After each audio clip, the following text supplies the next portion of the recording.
Big news.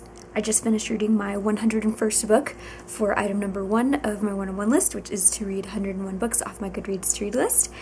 Yeah, I'm impressed with myself because I set restrictions. It couldn't be something that had been put there very recently. It had to be, you know, kind of clearing out the list because I got a lot of stuff on there. I got a lot of books I want to read. But yeah, I was able to read a lot of them. Boop. Put a pretty good dent in there, I guess. I read, you know, a few of like the super classic ones that have been on there for a while. But I did also read like some new books coming out because they are in like a series that I've already enjoyed. But yeah, I'm pretty proud of myself. Some of my favorite things I've read, I read The Goose Girl by Shannon Hale and the whole series following. Those are amazing. I read some good graphic novels like Seconds by Brian Lee O'Malley and The Sculptor by Scott McCloud. Loved it.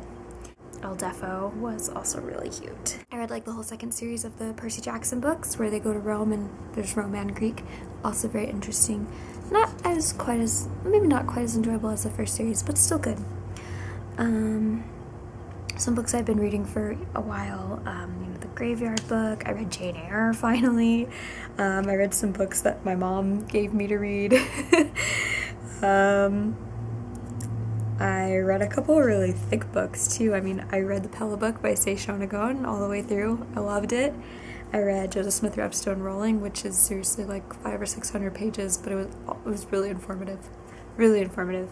I also discovered Jasper Ford, I don't know. But he did Shades of Grey, which is a dystopian where people can't see all the colors. They're kind of divided by what they can see. Excellent.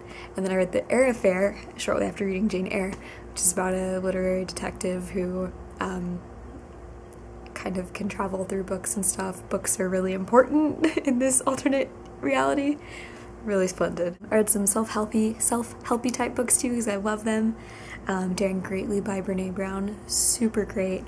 I read The 7 Habits for Highly Effective People because I've been wanting to read that one for years and I finally have, and again, super helpful.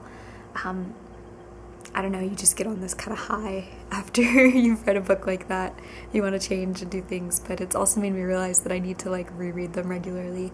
So perhaps for my next list I'll do something about rereading some of my favorite books, just to be able to have that influence in my life again.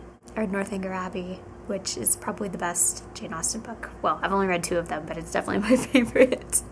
It was good. It took me since April 2013 and I finished today in October 2015. So it took me a while, and I read a lot of other books too, but some of them I just didn't count for the list, so I had to keep reading books that actually counted.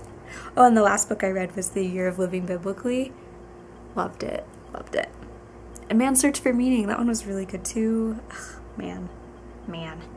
Also a unique entry, Sous Chef. It's written in second person. Recommended.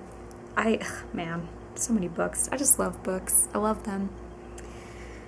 I love them so much. Anyway, I recommend reading because it's awesome. I don't know, I'm pretty proud of myself for reading so many, for putting a dent in my list. Because I mean, I typically read about 50 books a year, just to toot my own horn. Typically read 50 books a year, it's just a fact.